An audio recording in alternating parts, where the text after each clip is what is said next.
Broadcasting from Chicago, across North America and beyond, it's Carlin Crew. Come as you are and experience God. Overcome what seems impossible and live as you never imagined. Start your morning with a laugh.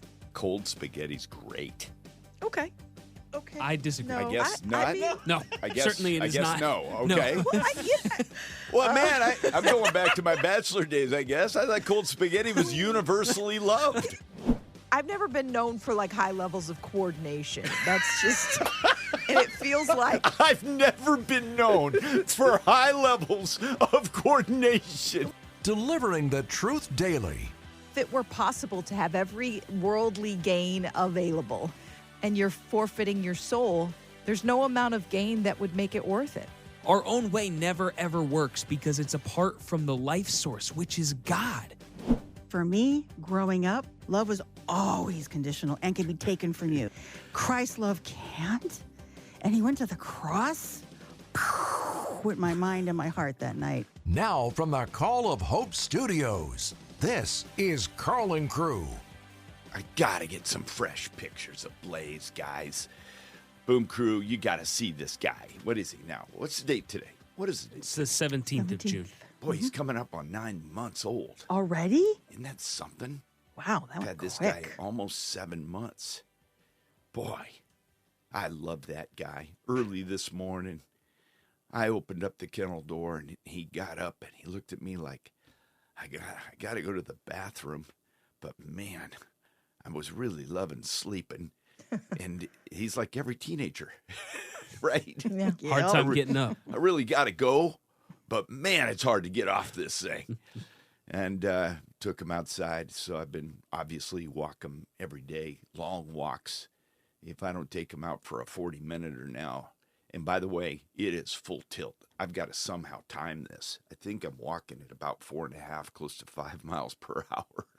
I mean, Really? oh yeah, I am close to speed walking.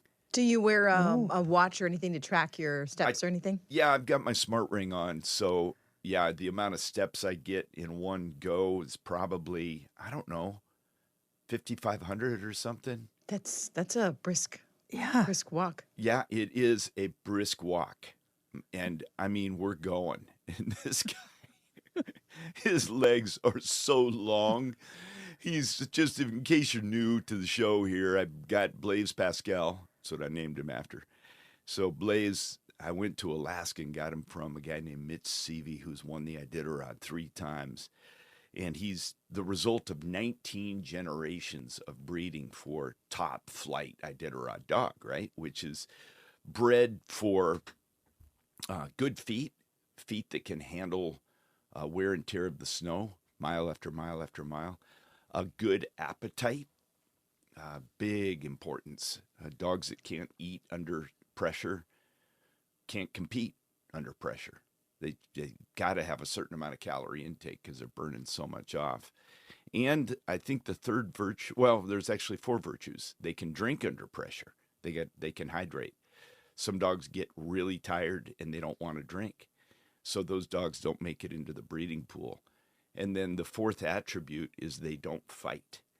They've got moms and dads that are not fighters. Isn't that interesting? That is interesting. Isn't that But fascinating? they have to have a certain, I mean, this is more personality than breeding, but they got to have a certain amount of like grit to their a willingness to not physically fight, but to like fight through a little bit of adversity, right? Oh, Allie, that is you hit it. See, you're a dog. Boy, you're a budding Iditarod musher, Allie. I really think I'm qualified to run that. I think she's running next 1,100 year. mile dog race from She's Nome been to talking about Alaska. it. I knew she was thinking about it, Super Die. Yeah, Thanks she's for been sharing. popping that Sure, out. Sure.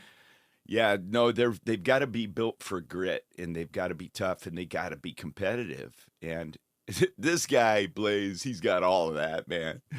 So here's what's funny about his physical development. He's got a build like a greyhound, little slope back, long legs, not like a greyhound, but similar to a greyhound. I mean, greyhounds are a species of their own. I mean, They are a breed of their own. They're beautiful, aren't they? I've got a couple neighbors that have done this rescue thing of these retired greyhounds, and they are the coolest looking animal. I mean, they are talk cool about animals. aerodynamic. They look like little aliens. I mean, they're schnozola. Their nose alone doesn't get any wind resistance. It pierces the wind. But I just love greyhounds. Anyway, so he's got a little bit of a greyhound look, but then he's got a distinct look of wolf. I mean, honestly. Oh, sure. I love that. Absolutely. So you got and he's not wolf. There's no wolf in his breeding. I mean, you go way back. Obviously, there's some kind of inbreeding going on there, but oh my goodness. So he's got one other feature that's really funny. Full puppy face, full happy puppy face. And my bride, I came back from a walk. I said, oh man, there were so many walkers out today. And my act of chivalry for men, for women and men alike is I pull them off the path and I get into some grass and I hold them close to me and I keep trucking. And people are like, thank you. And I'm like, You got it. And I always say, he's just a puppy and he's super friendly and I just keep trucking.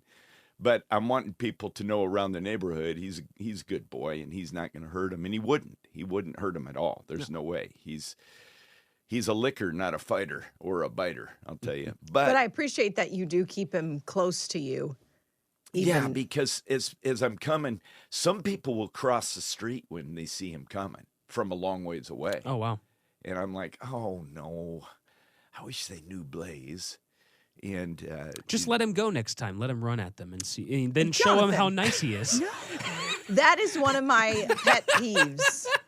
That's one of my pet peeves. As someone who is not, I used to be terrified of dogs when I was a kid. I had a dog kind of jump at me, or he didn't hurt me, but is one. I had a bad experience with a dog when I was really little, and so for years I was terrified of even the smallest little dogs. And so I'm not scared of dogs anymore, but I'm also not somebody who's really comfortable around dogs. Sure. So I appreciate when people give a little bit of space and are conscious about keeping their dog, the leash kind of taut, and keeping the dog close to them so that they can't run up and sniff you. Because that's intimidating if you're not somebody who's like real familiar and comfortable with dogs. No, and of course I just say what I said in joking completely. No, I know. would never. You meant it, man. But some people do it. Some people let their dog run up, sniff on you, jump. They're like, oh, 100%. He's friendly. He wouldn't hurt a fly. I'm like, are you sure about that?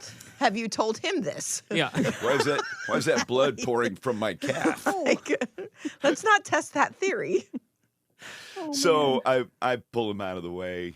But the problem for poor Blaze, honestly, guys, anything that moves, he's just like, there's a potential friend right there, Dad. Let's go see him. Please, please. So now he's got the routine down. He goes, well, I guess I can't lick them either. So I comfort him. I say, bro, you're just scary looking. Your body's just scary looking. So he does have a puppy face. I came back and my bride said, he's got such a puppy face. I said, babe, have you seen his body? She goes, yeah, he's kind of intimidating, isn't he? That face and that nose with the heart. I know. He's so cute. Yeah, he's got a little coloration on that pink on the top of his schnozola, so the heart's kind of filling in a little bit, but it's still there. And I love this. You can't tell I love this guy, can you? No. Not at all. I love this guy. And you know what he loves almost more than anything else? He loves every time I pull him out of the kennel. Because a collar, no matter what kind of collar you have, it kind of creates a little bit of a itch spot for dogs.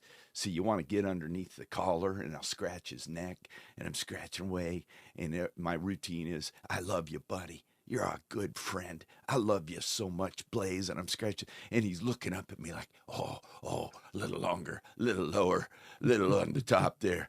I mean, it's amazing how a dog can tell you where to scratch him. Oh, 100%. And then if he gets the full deluxe, if I got time for the full deluxe thing, I'll start scratching between his front legs, right in that upper chest area, and he's like, oh,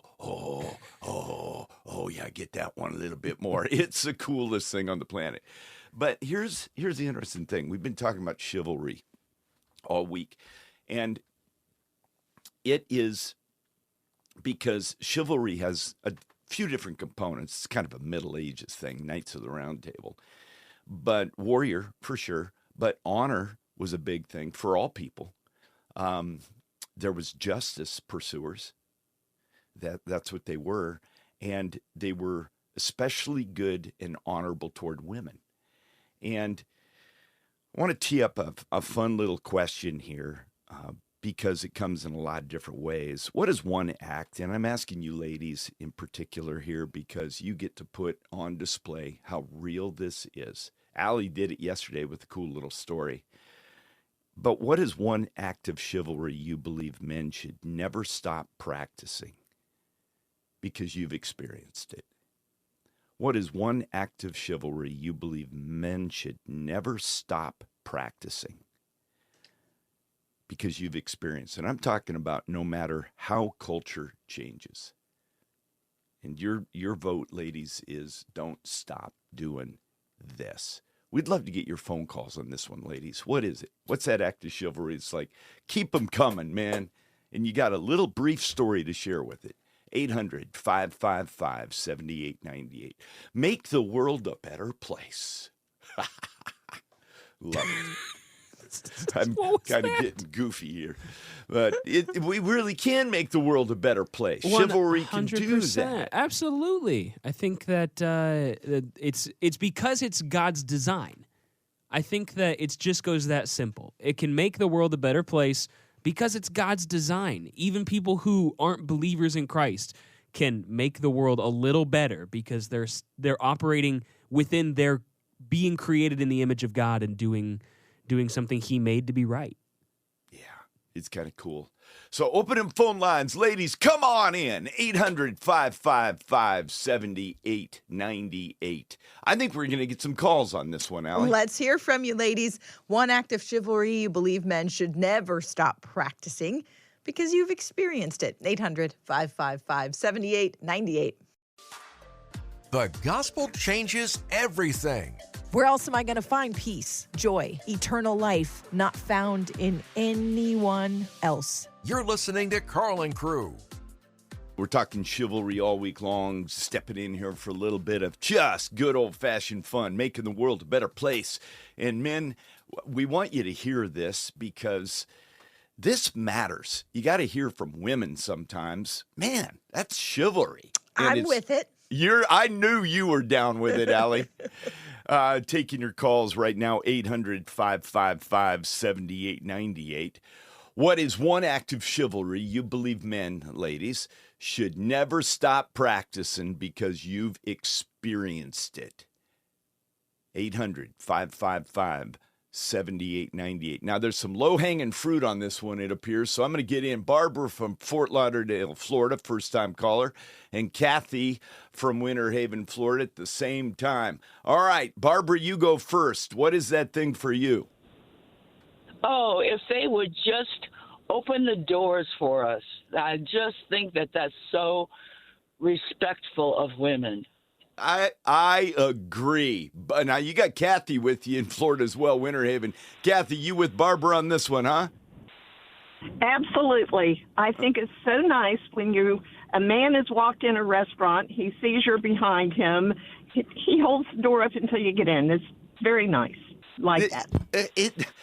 What is it, ladies, about that? Barbara, I'm going to go back to you. What is it that does it just warm the cockles of your heart? Is it something that you saw as a kid growing up? What do you say?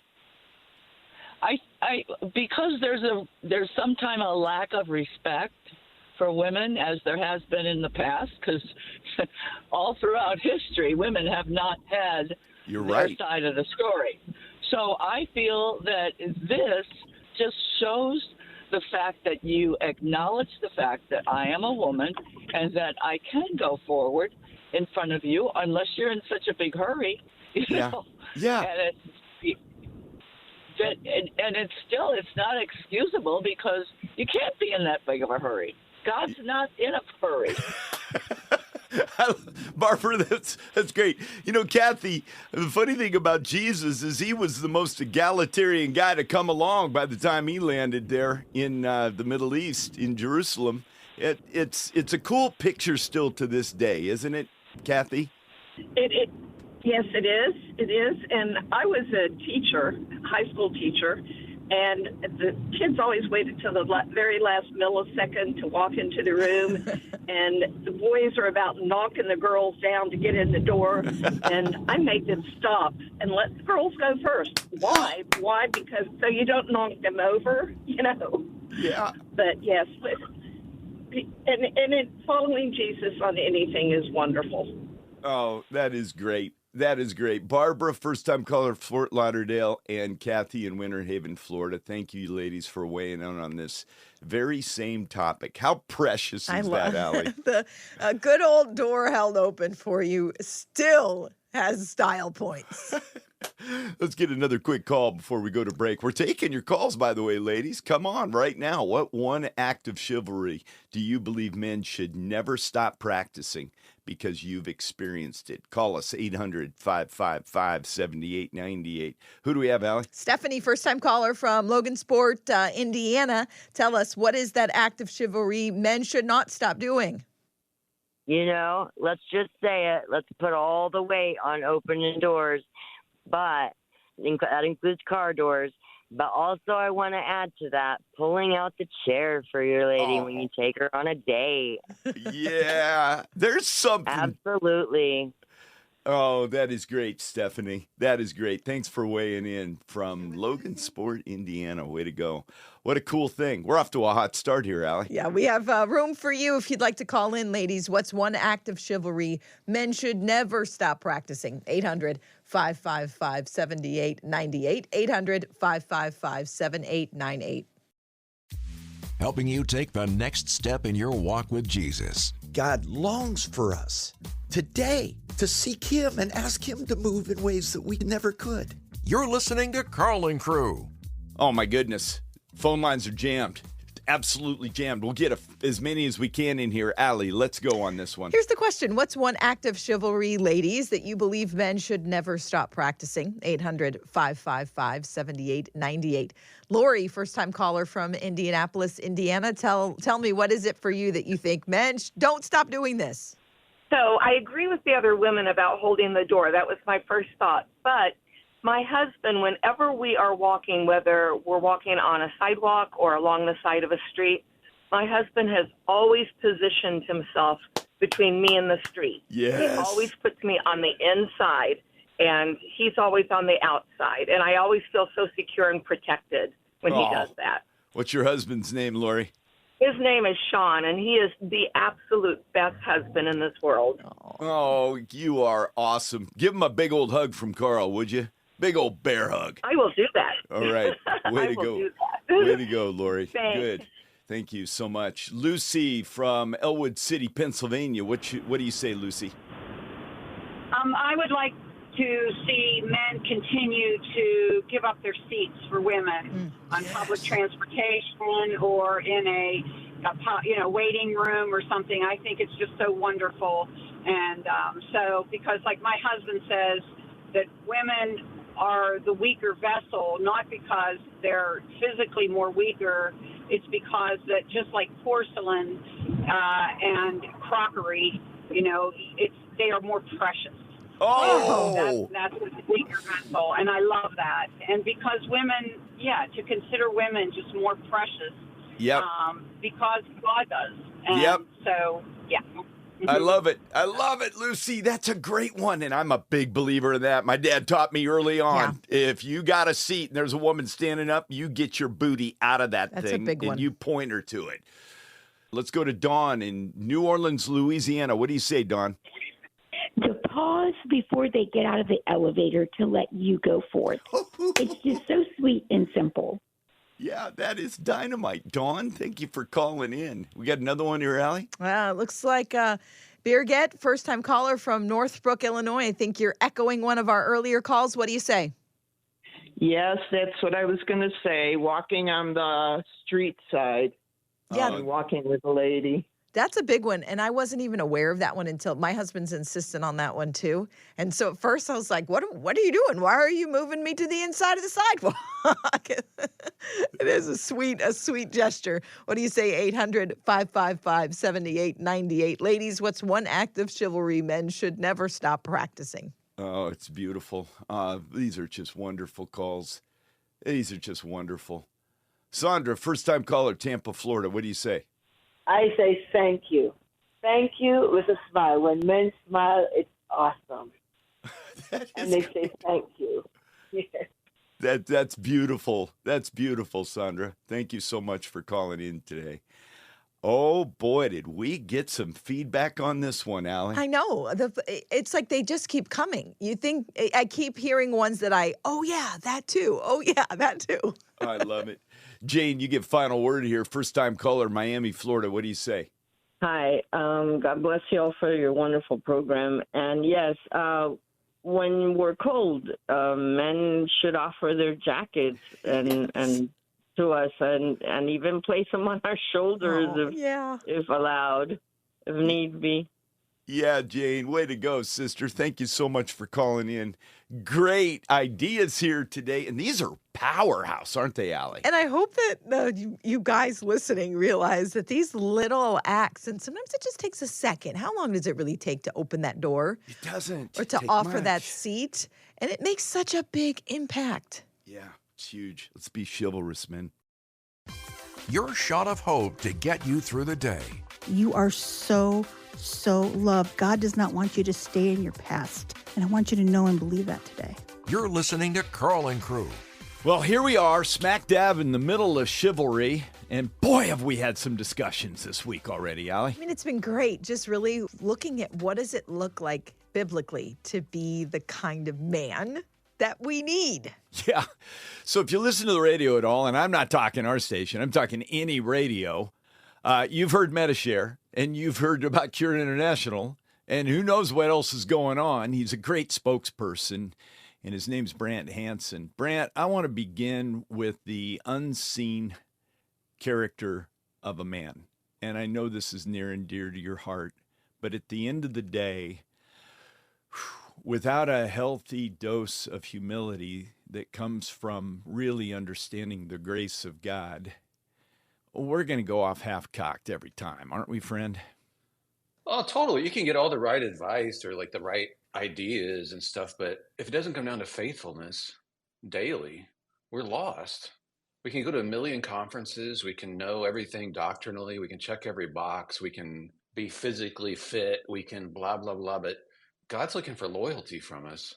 So I keep showing up. That's what I keep doing every morning. I didn't feel like it this morning. I'll be honest with you. I was walking the dog, and for some reason, I particularly didn't feel like praying. I don't know why. But you know what I did? I just started talking to God anyway. And I said, I don't know why I don't feel like praying, but thank you. You sustain me. Without you, I got nothing. I love it. I need your help today. Like God is looking for loyalty. I think a lot of guys in particular, can get discouraged because they think God's looking for emotion, because we make spirituality into emotion so often. And the emotions can come and go, but the believing loyalty to just keep showing up, well, now you're talking. That's what he's looking for. Brant Hanson is with us this morning, best-selling author, syndicated radio host. His book, The Men We Need, God's Purpose for the Manly Man, the Avid Indoorsman, or any man willing to show up. Love the title. Let's start with the first part, The Men We Need. There is a strong cultural push against any sort of assertion that we need men. Yeah. So the culture, right. Right? I mean, it's what do you right. mean I don't need a man? It's very common to hear people say things like that, because how dare you suggest that we need men for something? Go ahead, speak to that. Well, people are irrational, and they're also hurting, and they respond from a lot of different things. Sure. But my thing is, the struggle I had growing up in churches was they would have men's events and stuff to straighten that out, right? Like we don't want to go with what the culture says. We're not just going to be all about you're toxic, we hate masculinity, like all that stuff. But what they would say is, we need men to be men. We need guys to stand up and be men. I'm like, right? What are you talking about? You're telling me to be a man, but what's the box top picture? Like it's a jigsaw puzzle of pieces. What's the box top so I know how to live? So what I tried to do in this book is try to tell people, like, I think if you're going to boil down what real masculinity is, and this is something that's accessible by people, whether they're hunter fisher guys or Navy SEALs or artists or IT guys, it's all of us. I think it's the job that was given to Adam to be a keeper of the garden. I think that's it. And that means it's God's garden, but we keep it and we protect the vulnerable species within it. We want to cultivate and let the people around us in our sphere of influence bloom and grow. That's what we do, and we're at our best. And so when you unpack that, the wild thing is, instead of just going, be a man, like you got to tell me what that is. And younger people, especially people in their 20s and 30s too, like, what are you talking about? Because there's a lot of tropes about masculinity. We need to go, this is actually what we're doing. So you use whatever talents, whatever strength, whatever God's given you, and you use it to be a keeper of your garden, your sphere of influence. The wild thing is everybody profits from this. Everybody, people in your neighborhood, people in your family. Once you understand that, everybody wins. Brant, I appreciate that you're exploring some of these different pictures of what masculinity looks like, because this is my opinion here. So I'm going to speak from just what I think. I think unintentionally as a church, in our attempt to kind of push back against the culture's blending of genders and acting as if biological sex doesn't matter, we know that it does, we have defaulted to unbiblical stereotypes that may or may not be true for individuals. For instance, I used to kind of cringe when we would default to every women's event or every event for girls was about pink and princesses, and I happened to be raising a girl who loved basketball and hated pink. And then for men, they have to love bacon and grunt. And so if you're not a guy that fits into that box, then you feel like there's something less manly about you. So that's a bit of a hot button one for me. So speak to that a little bit. Getting the clarity around like what it is biblically and not just stereotypes. Well, that's why I wrote the book. Like, I'm a musician and I have a neurological condition. Like, I can't hunt. I can't serve in the military. Does that make me less of a man? What if I'm a source of security for everybody around me? And my wife acknowledges that because of my character. So I'm not manly because I don't hunt. Like, that's ridiculous. So you're right. There are these tropes, and I understand the reaction against the larger cultural errors. But I'm saying this because it is something that unless guys are told this is what masculinity really is, you will make the mistake of thinking, okay, I guess it's having awesome cars and being jacked and being a UFC fighter. Well, now you're describing Andrew Tate or a bunch of people online who are masculinity influencers. There's a lot of young guys in Christian schools who are buying this garbage. Yeah. It's like they're anti all that, the cultural stuff. Yeah, but I want you to understand when I'm talking to younger guys or whoever's reading this book, like, understand a guy like Andrew Tate, he might have all the outward trappings, but he's actually a threat in the garden. He's not a keeper of the garden. He's using the vulnerable. He's a threat to them.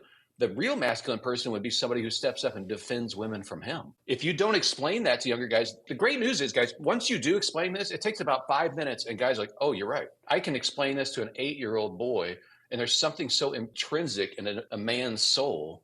You tell your 8-year-old, hey, you're actually here to protect your little sister. You're not supposed to scare her. You protect her. Like, he'll understand what you're talking about. Like, this is my job as a man. This is something that's so deep set in us. And women actually understand that too. And when a man is a source of security, they're usually really attractive, honestly. I don't want to hammer this too much, give them too much airtime, but you brought it up and I'm going to go after it. Why are the Tate brothers popular in many circles, even inside, I'm using air quotes, the church? Is it because we've been giving bad information or no information to our young men? Okay, so it's a reaction against the errors of the larger culture, like you talked about, like all masculinity is toxic and all this stuff. So people are looking for role models. They're looking for an example of masculinity, and they're like, that must be it, and go in this direction. If you're not told by the church, if you're just told to man up, if it's just about bacon and grunting at the men's event, that's not an answer. Yeah. That's why I'm trying to say you actually need, because we got these pieces to the puzzle, you actually need a box top to look at, like what is actually deeply masculine. And I'm telling you, I really am convinced it's this keeper of the garden thing, Adam's original job. The vulnerable around me should feel secure because I'm there. Okay, so let's build on that because I couldn't agree with you more. But then even with that, you go, keeper of the garden, you get all gobbledygooked. All right, what's this look like? But at the end of the day, I'll be honest with you where it's at for me. I did not start being the kind of husband that my bride deserved or the leader that I needed to be before I spent time, and I'm going to be real practical, and this is not super spiritual. It's just as real can be. And I started praying David's prayer, search me, know me, try me. See if there be any hurtful way in me and lead me in the way everlasting. And I've cultivated a friendship with Jesus, realizing I don't see myself rightly. I don't see myself rightly. And being honest to God about that, and then shutting my mouth and listening, you wouldn't be. But a lot of people would be astonished how I audibly hear God's voice saying, change this, change that, soften that, listen more here. It's that practical. I think we got to get it right down there, don't we? Well, I actually hear his voice telling me what Carl needs to change as well. So God's working so powerfully in my life that Brant's hearing what I need to change. No. So you're exactly right. So in the book, The Men We Need, I have 6 decisions that will help you. And one of them really is about owning your spiritual life. It's the most important one. It's exactly what you're talking about. See, a lot of guys will slink away from God in shame, this personal interaction with him, which is what life is for. God created us to partner with him in life. I don't want to miss that. If you lose that, you've lost everything. You've lost the garden at that point. Like everything is riding on this. But a lot of guys will slink away in shame because of their addictions or the sins they get caught up in. And I keep trying to encourage them, keep walking with God. Yes. Talk to him about the stuff you're struggling with. The win for the enemy is if you walk away in shame. That's the win. Boom. So even when I'm caught up in things and I know I need to grow up, I'm still going to talk to him. Again, it's not about feelings. It's about loyalty. I'm going to be loyal to him. And you know what? Over time, as you continue to walk with him in spite of your stuff, he'll start to change your desires and certain things will start to get squeezed out of your life and you'll grow up. But you can't cut off that daily interaction with him where it's a constant relationship. So to your point, I do discuss that in the book. Like, here's actually how to do this thing so that you become someone who cultivates other people's lives and allows your wife, your kids, or people around you to bloom and flourish just because you're there. There's also a young men's version, The Young Men We Need, and there's discussion questions in all the books. So if you want to gather with younger guys or other guys and go through it, that's been incredibly helpful for a lot of guys. Brant Hanson with us. The book is called The Men We Need. Want to make sure you know how to get it. Just text Brant to 800-555-7898. Brant, B-R-A-N-T, 800-555-7898. Celebrating the unstoppable gospel.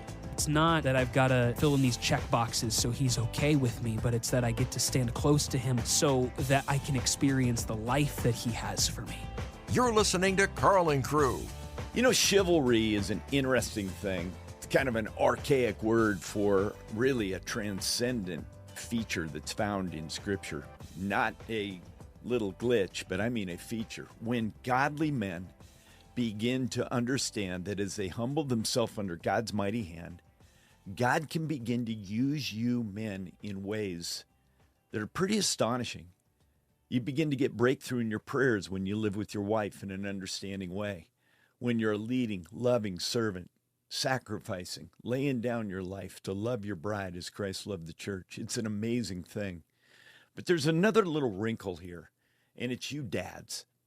And chivalrous dads are dads that shepherd their daughters' hearts in a real powerful way. With me right now is Dr. Michelle Watson. She loves the Lord and she loves dads who really care for their daughters. What gave you this vision, Michelle, to really ignite in men a caring heart for their girls? You know, so much of it, Carl's, born out of my own story. I'm the oldest of 4 daughters. I've been mentoring and discipling women since I was 19, teenagers, and even as I grew up into 20s. Then I ended up starting a counseling practice born out of my own healing journey with Jesus. Long story short, as I begin to put together the collective stories I so often hear from women about father wounds or father voids, that was the backdrop for one random day in December of 2009. I'm reading in Luke 1, get to verse 17, where God tells Zechariah that his son John, who isn't even born yet, is going to help turn the hearts, not just the heads, right, of fathers to their children. And Carl, I just heard God whisper and say, Michelle, that's what I want you to do. Yeah. So I invited the next month, January of 10, I invited 11 dads whose daughters were my counseling clients at the time. I've been 30 years now in private practice, and said, Dad, how would you like to join me once a month? See if there's a change in you, your daughter, in your relationship. Carl, 10 of the men said, we're in. We ended up going a year, did that for 10 years, couple books, a podcast, the Dad Whisperer out of that. And I have such a passion like you do for seeing the hearts of fathers engage with their daughters. Yeah, it is beautiful. Now, you must have had with a dad, look, there's no dad that is perfect, but there's principled living that you've learned. What did your dad teach you that you want to pass on to other dads? You know, one of the things, like I said, my dad had 4 girls, and he grew up on the south side of Chicago, was in gangs from the time he was 12. Alcoholic dad. It was not much of a template of how to be a dad. And so when other dads would come to him and say, here, do this, he would go, hey, we're getting up earlier for family devotions. We're getting up 15 minutes early. We're like, okay. He just did it, didn't he? He just did it because someone said, do it this way. And so now as I get to come alongside dads who have a willingness to learn and to hear from a woman, right? Many of them have said, well, who better? You get what it's like to be a daughter. And I'm like, Dad, a couple takeaways are drop your anger. That's one of the biggies. Not only is that a biblical construct, right? God commands that, but you'll do more to crush the heart of your daughter through anger. So you got to make amends. That's another thing. Number 2, you got to humble yourself and say, tell me how I hurt you when, and I won't get angry and I won't get defensive. And the last thing I'd say, Carl, just practical action step is, Dad, 2 ears, 1 mouth. Listen twice as much as you talk. Listen more than lecture. Yeah, that's beautiful. Dr. Michelle Watson is my guest right now, and we're going to have a link for you here in just a moment.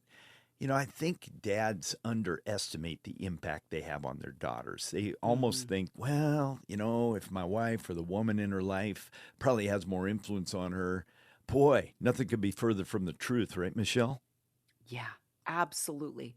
Dad, the power that you have to speak life, or like Proverbs says, death, right, through the power of the tongue, into your daughter is more than you probably are ever aware of. So, Dad, I believe it goes back to the heart of God as a father who put 750,000 words into one book called Jesus, the Word. Words matter to God as a father. And so, Dad, just know today from Carl, who's a girl dad who I respect. I've had him on my podcast a couple times. We're Bible school friends from way back, same Bible college. We are. And we both love the Word. I love my husband. I only got married for the first time at the age of 60, right? To actually now Michelle Watson Canfield. I've added in the Canfield part. Married a guy who wrote the foreword to my first book, right? And founded the National Center for Fathering. His name is Ken. And so together we champion dads to say you matter, regardless of the message you may be receiving from culture or even perhaps from your own family. We're here to say today, you matter, and you build a bridge to God as a father so that when you're not there, your daughter, even your son, can know that God as a father is a good father and he's a present father. I love this. Michelle, give us a story of something that seemed like, oh boy, there's too much pain here to overcome, but you watched a dad engage with his daughter in a humble, contrite, non-angry way, and it changed the trajectory for that girl and that dad. As you asked that question, I literally found myself like running scenarios in my mind, like which one to pick. Yeah. Because what I watch happen is when a dad comes ready to learn, ready to change, ready to grow, there's no telling about the change that can happen, the ripple effect in his family, because just like in a company, it's top down, right? Organizationally. Same in a home. Dad, the ripple effect from you being grounded, less anger, more listening, watch what'll happen in your family. It's amazing as you learn to ask better questions rather than first make a comment.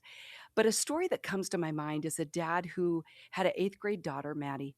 And, she was, skipping school. She's running away from home. She's not coming home at curfew. And this dad is just, at the end of his rope. He doesn't know what to do, right? Because everything is bombing. So at the end of each ABBA project, the group that I lead for dads, but he literally, Carl, said, okay, I'm not really a good talker and I get up at 5 a.m. so I don't like staying up late. But he said, I'm going to start asking her questions like you just said. He goes, I'm going to try one. Like, how was your day? Tell me your high, your low, your buffalo, the thing that was unexpected. Right. And she started telling him more. He goes, 5 minutes turned into 10 minutes. She turned in her keys, turned in her phone, and I learned to ask better questions. And she began to open up more because I asked more. Carl, can you believe this? They got up a couple times to an hour. So he said, okay, kind of threw off my sleep cycle, but it was worth it. Yeah. And I watched the turnaround in their relationship that was nothing short of miraculous. This is beautiful. It's interesting. I don't do this very often, but I know that we've got a guy sitting here glued to this thing because he's a girl dad. What's this do as you're listening to this? I can see you listening with your eyes right now, Young Thunder. Yeah, it's inspiring because I have a 2-year-old daughter and a daughter on the way. And so I am a girl dad through and through. And it makes me so excited. It does. It does for you, doesn't it? Yeah, because I know that, there are going to be challenges and there are going to be things. And I really resonate, actually. I'll just, be straightforward. I really resonate with controlling your anger because I'm someone who can get maybe a little stressed or a little anxious when things are out of my control. And when you have a 2-year-old, just about everything's out of your control.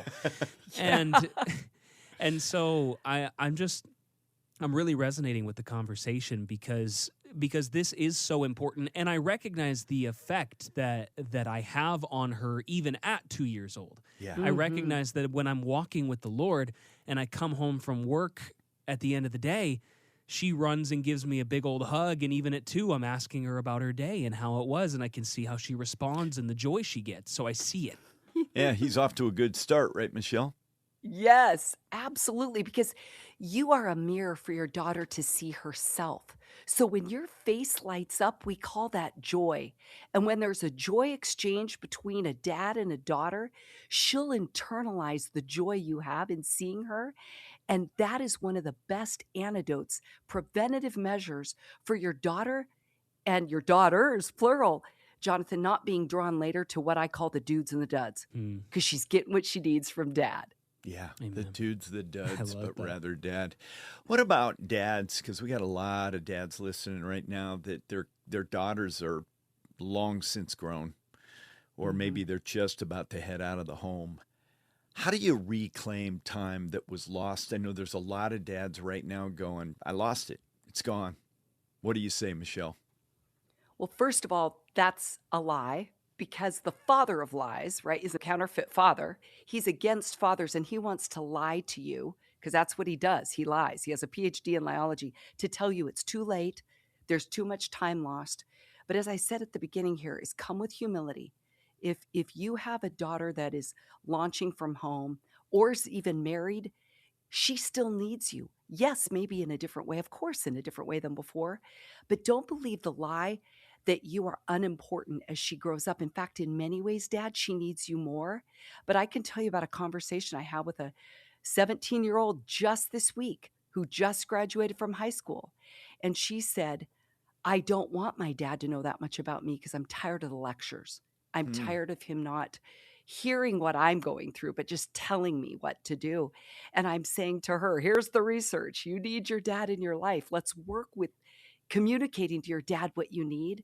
But Dad, if you're in that transition season with your daughter, ask her, how can I be a better dad to you in this next season? I want to grow. When you come with that kind of openness and a teachable heart, again, miracles happen, I promise you. Yeah, this is beautiful. Dr. Michelle Watson Canfield now, and we've got a site for you to check out. And this is going to be great. Boom Crew, I need you to hear me. She's written a couple of dynamite books. One is a bestseller. Dad, here's what I really need from you.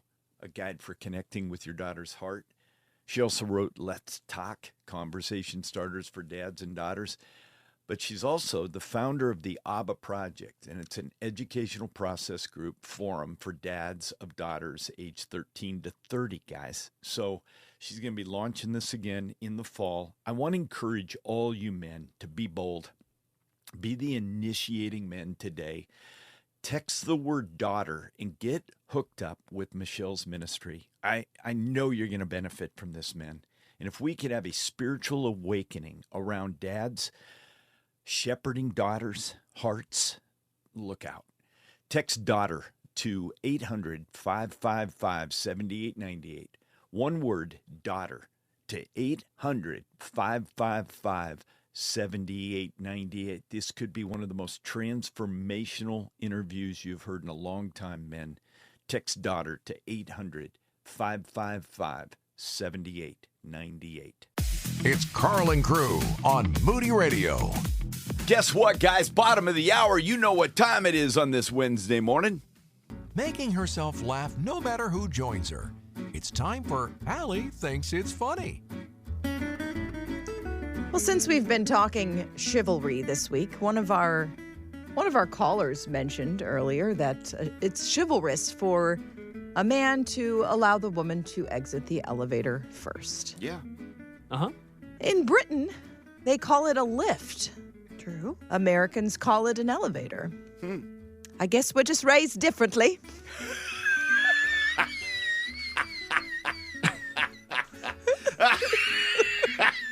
That's one of the best.